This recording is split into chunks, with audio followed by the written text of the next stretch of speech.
भैया जनी मेहरारू अपने ननद से परेशान होकर अपने पति से शिकायत करत ही परदेश में कैसे करत ही सुना जाए।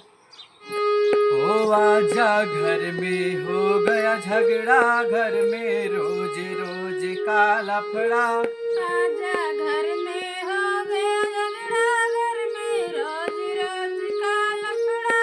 आजा घर में हो गया झगड़ा, घर में रोज रोज का लफड़ा। आजा घर में हो गया झगड़ा, घर में रोज रोज का लफड़ा। हर सास ससुर की गाली अब तो सुन ना पावे रे। घर आजा परदेसी ननदो झगड़ा करावे रे।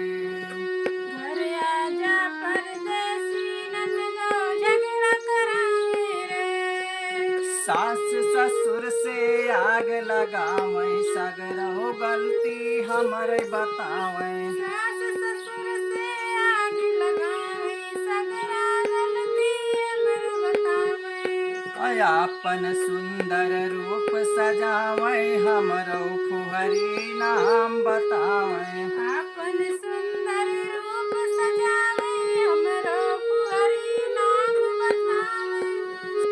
सगरो काम हमसे करावे, अपना दिन भर फोन चलावे। सगरो काम हमसे करावे, अपना दिन भर फोन चलावे। हाँ, सास ससुर से ज्यादा धमकी हम पे चलावे रे। घर आजा परदेसी ननदो झगड़ा करावे रे।